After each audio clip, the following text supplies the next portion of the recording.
So we're going to do the very final bit, skill number 11, differential equations, right? Now, a normal equation that we have is just got x and y, or just things like that. A quadratic equation has got terms with squared in. A cubic equation has got cubic sorts of things in it. A differential equation are things that have got derivatives in them. Anything with a dy by dx in is called a differential equation.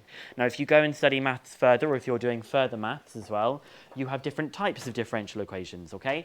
This is going to be a first order differential equation because, Rayhan, it only has a dy by dx in it. If it was a second order differential equation, you might have something like a second order derivative in there, okay? In regular maths, you will only be looking at first order differential equations, but people who are doing further maths or who will be doing maths at university, you will look at second order differential equations as well, okay? This is a huge area of maths because often it is easier to describe how things are changing than actually what they look like. It's much easier in a real life situation to talk about how the population is changing than lots of other things. Or in economics, it's often talking about rates of change. And if you go back to our topic, which was connected rates of change, we were able to write all of those rates of change as d something dt, weren't we? So it's not surprising that these pop up in the real world an awful lot and is something that mathematicians and are very interested in solving to help all of these other disciplines that use it. Now, when we try and solve one of these equations, we're actually trying to go back to what was the original equation that produced this dy by dx function. So to solve one of these equations means to get y in terms of x, and the crucial thing is there cannot be a dy by dx in the equation, otherwise you haven't solved the differential equation. So it's not like a normal equation where you get a number for an answer. The solution to a differential equation is what was the undifferentiated thing that when you differentiated it gave us this kind of relationship that we've got here. Does anybody remember what it said on your page that we had before, on our memory page, about what you do with y and x? Does anybody remember from that memory page of what you need to do? Just come take a seat. Anybody remember what it said for differential equations?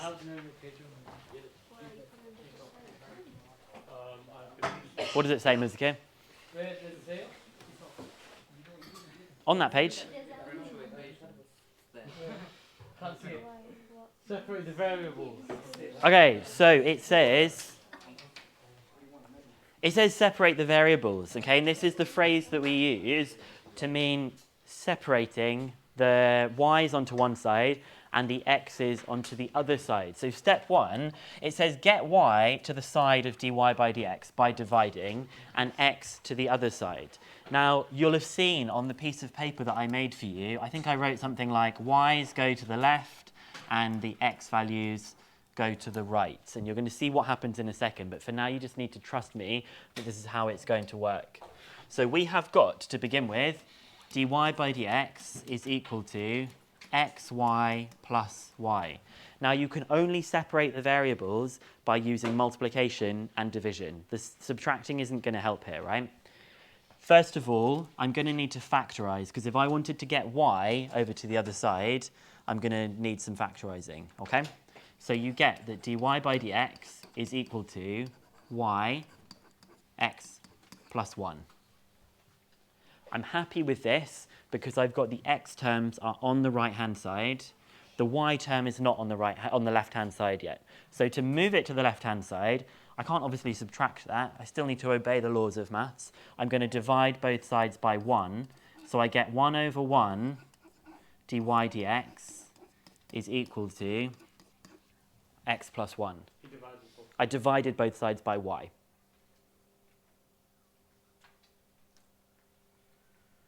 Now, what's going on here? You'll have to trust me to see why I'm doing this in the next step, okay? Now, the next step, I have 1 over y, and I have x plus 1. What do you think I'm going to do with this dy by dx bit here? I'm going to multiply both sides by dx. So I get left with dy and dx. And then what am I going to do to both sides of the equation? I'm going to integrate. I'm going to integrate this side, and I'm going to integrate this side, so that now I have something that I can solve. So this is why we try and send the y things to this side, because that's where the dy lives. And this is why I try and keep the x things on this side, because eventually that dx is going to come from here, and it's going to move up to this side that we have. Okay, I should have bracketed that, so we have it looking like this. So we are always aiming to separate the variables. If I say to you now, separate the variables, I'm basically saying solve the differential equation. Separate the things so you have them on the correct side. It may not be in dy dx, it may be dh dt. If it was dh dt, you would put the h's on this side and the t values on this side, and then you just proceed with the integration, okay? So I'm just going to quickly write that down again. I'm going to show you what I did from this line, just so you can watch it happen once again. Once it looked like this, I'm actually doing the dx comes up to this side, so I get 1 over y and the dy is left, and I get the x plus 1 with the dx that got brought up, and then I'm integrating both sides with respect to y on this side and with respect to x on this side, right? So if I want to integrate 1 over y, what does it integrate to? ln y. Now technically there should be a constant, but I'm not going to do the constant on the left-hand side and the right-hand side, because two constants doesn't really make any sense, okay? Why has no one got their sheets on this table? You should be writing these things down as you go, because I don't want to have to repeat these things. The right-hand side, what does it integrate to? No. A half x squared plus x plus c. Okay, you've got to have the plus c in that bit as well. Now, I just said this. You don't need a plus c here and a plus c here. They'd have to first of all be different constants, but overall there's going to be a single constant that does it. So what does this, if I wanted to make y the subject instead of ln y? E to the power of a half x squared plus x plus c. No way. Yeah.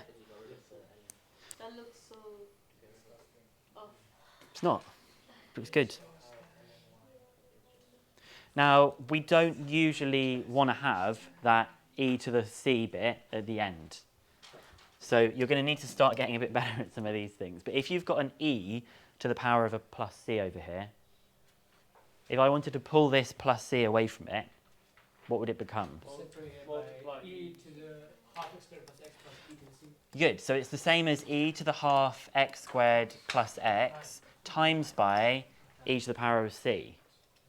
Now, e to the power of c is just a number, right? It's just another number. So instead of calling it e to the power of c, I'm probably just going to call it a capital A. So e to the power of c, and I'm going to say here where a equals e to the power of c. It's just a new constant. So I just don't want to write down e to the power of c every time. I just want to write down a different value. And that e to the power of c is just going to be a number. So I'm allowed to replace that number with something that looks more simple, like a capital A, maybe the letter K instead. Those tend to be the values, the letters that we use to represent these constants that we've got here, right? And these get pretty hard, these questions, just because everything that we knew about integration is going to be happening here. You get twice the fun. You get integrating with y and you get integrating with x, all in the same problem. So it's like you get 2 times to show off all the fun integration skills. And we're about to see some of the fun integration skills that come in this next example, okay? So I'm going to go on to the next page now.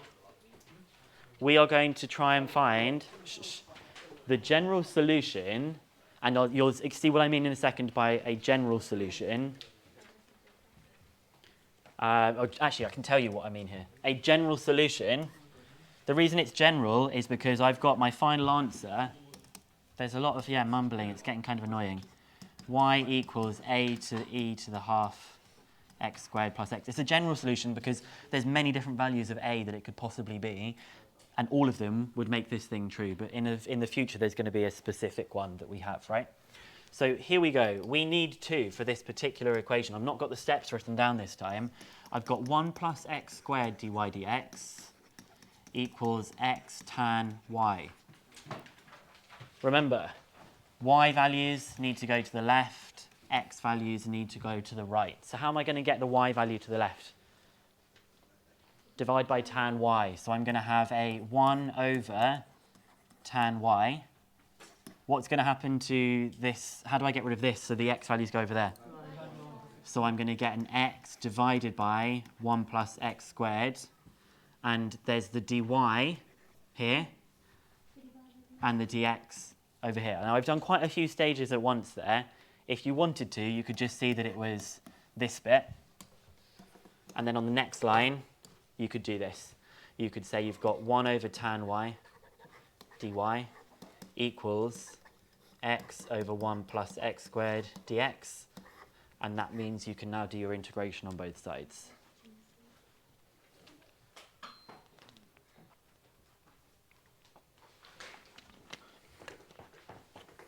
Wait, so 1 over time might just be cot y? Good. So we're going to integrate cot y dy. And we're going to... The one on the right is going to be a reverse chain rule. Good. The one on the left, what is the integral of cot y? No. That's the derivative of it. Good. Learn ln sine y. That's in the formula book. But Muzuki he's nailed it. So you can think why, because if you differentiate ln sine y, you get cos y over sine y, which is cot y. So if he knew that if you differentiate that, you get that.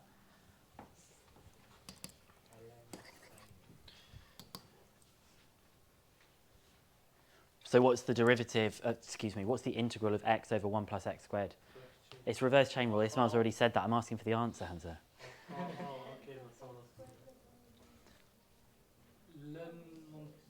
So there's going to be a ln of 1 plus x squared, half of that, because the derivative of this would be 2x. We only want x, so we're going to half it. And I'm going to plus, I'm not going to do a plus c this time. What am I going to write instead? Plus ln a or ln k, either of those. I'm going to go with an ln k this time. It doesn't really matter. I could have done ln k or ln a. Why do you think I've... Yeah? What did you say? Why? I'm about to say. Okay, because if they're all ln's, I can use my log laws, can't I? If it wasn't an ln, I would just struggle with it like that. Whereas this is still just a number. So I can now combine these things together. So I get ln sine y equals... Well, let's see if we can jump with this together. It's going to be ln of 1 plus x squared square rooted multiplied by k. A half. Because that's 1 plus x squared to the power of a half, which is the square root. Yeah? Now what can I do? I'm trying to make y the subject here. Arc sine both sides. Well, I've got to do something else first. Yeah, because they're both ln's, so actually I can just raise both of them to the power of e. But really, that just tells me I get sine y equals k root 1 plus x squared. So y is equal to arc sine, which is just the same as inverse sine, k root 1 plus x squared. Sir, Yes? what is the modulus disappearing? It just does. I don't know how to explain that, actually. I'll think about it. Why would you ever have a modulus? Because the value of sine y could be negative. No, but on the ln. I technically don't need it on this side, because 1 plus x squared is always going to be positive anyway, but it's just a habit, isn't it? There's no harm in doing a modulus sign, but if you don't do a modulus sign, there is potential harm. So just always do it if it's easier. So we get y equals arc sine k root 1 plus x squared. Shall we do...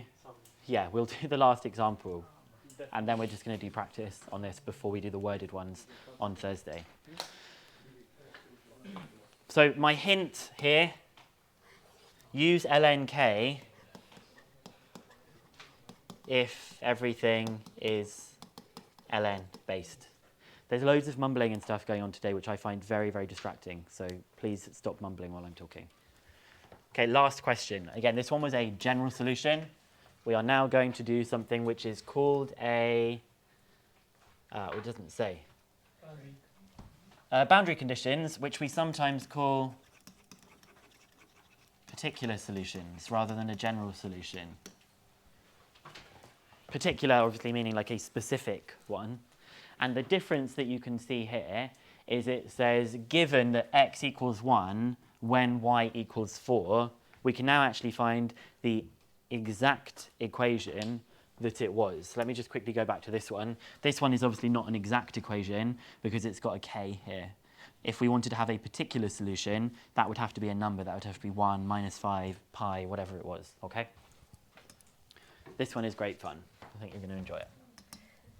So we have dy by dx equals minus 3y minus 2 over 2x plus 1, x plus 2. Y values we want to send to the left. How do I get that y minus 2 onto the left? Divide it. So I'm going to get 1 over y minus 2. What am I going to get left with for the x values? What's going to be left on this side here? You're going to have minus 3 over 2x plus 1, x plus 2. The dx is going to get sent up here as well. I'll have the dy here. And then I can put in my integration symbols. What was that, Hamza? Good. So we're going to be doing partial fractions on this before we can even integrate it. What kinds of things does partial fractions usually result in when you integrate them? ln. So you're going to find ln's just come up loads and loads and loads in differential equations. So before we even proceed, I think we better do partial fractions for this thing that we've got here. So I've got minus 3 over 2x plus 1, x plus 2 equals a over 2x plus 1, whoops, plus b over x plus 2. So you get minus 3 equals a x plus 2 plus b 2x plus 1. Any suggested methods, what we want to do? Substitution? Sub in minus 2. Okay, so when x equals minus 2, minus 3 equals? Minus 3b. Good. So b is just 1, Yeah. dividing both sides by minus 3. Other value you want to sub in? Minus half. Minus a half. So you get minus 3 equals? Half. No, 3. 3 over 2a, and that bit disappears. So then a is minus 2. So a is minus 2. Let's write it in the same way as I did here. So a is minus 2. Now I find this helpful. Now we know this, I'm going to write it out again. If you want, we can start integrating this, or we'll leave it for the next line. So it is minus 2 over 2x plus 1 plus 1 over x plus 2 dx. And now we're ready to integrate. What does this integrate to? Muhi? Sorry, Sadia. What? ln of y minus 2. Sadia, what does this integrate to? Okay, what does this one integrate to?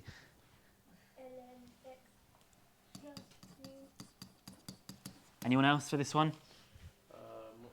Minus a half ln 2x. Do you need to do that now? It's ln of 2x plus 1, but what goes in front? 2 minus 2. Just a minus. Just a minus because the half negates with Just a minus, because remember, when you differentiate this, you get 2. We've already got the 2. We just need the minus to make that work. What else have I forgotten? the plus ln k.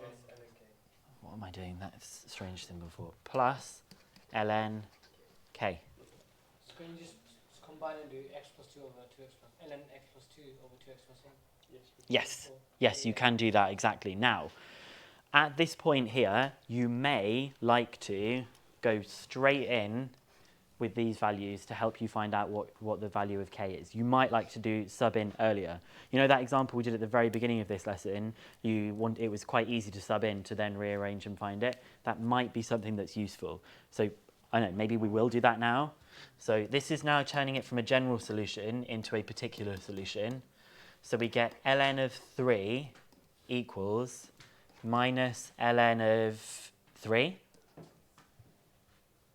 plus ln of 3 plus ln k. Is that right? Did I sub them in wrong? I feel like you did it right. 2 times 3 minus ln3 and ln3. So these cancel. So you get ln3 equals lnk.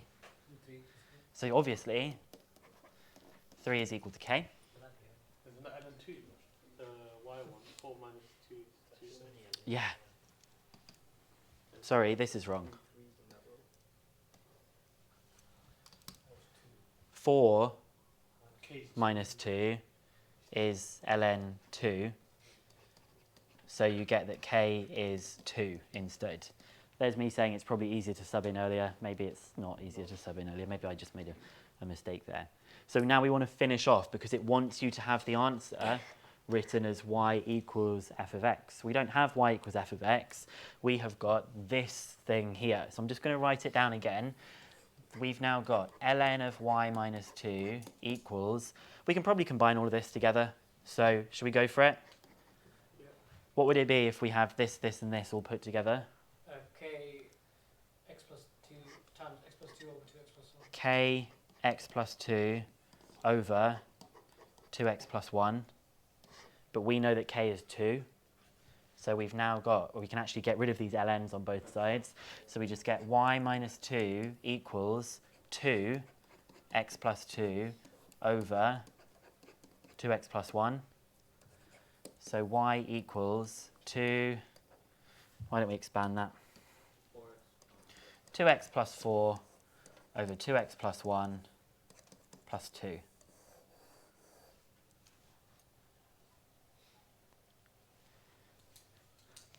There's one extra thing that the textbook has done to this thing that we've got here. It just did polynomial division because it's a top-heavy fraction. But you don't have to do that. But I'm going to just do it in the way I would have done it a long time ago, just so you can see. This is the same as 2x plus 1 plus 3 all over 2x plus 1. You don't have to do what I'm doing here. You could just do polynomial if you wanted to do this. So I can see this whole thing here is 1, and then I've got a remainder of 3. So you've got 1 plus 3 over 2x plus 1 plus 2. So you've got your final answer is y equals 3 over 2x plus 1 plus 3. You don't have to do that extra method there. You don't even have to do that extra bit that's there. But they go that extra stage in the textbook, and I just thought, well, if they ever said, show that your answer is equal to this thing, then at least we've got it there, okay? So I think that's us ready to do some practice on these things of sending one thing to one side, the other thing to the other side, and then introducing integration. This is a pretty tough bit of the topic here. Last few tips that I've also printed for you. So you get your y onto the left-hand side, but it has to be by dividing. You may need to do some factorizing first. If after integrating you have ln on the right-hand side, make your constant of integration lnk or lna, always trying to keep that, make it as easy as possible.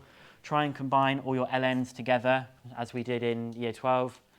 Then sub in the boundary conditions to work out your constant. It's better to do this sooner rather than later, like we did on that previous slide. It just tends to be easier. And I've said that exam questions love to use partial fractions with this particular topic. So just be warned, you may need to do some things with partial fractions because they love all the stuff that comes up with ln here. So we've got about 40 minutes. I think we're going to do quite a lot of questions from 11J here. I will just have a quick look through and tell you which ones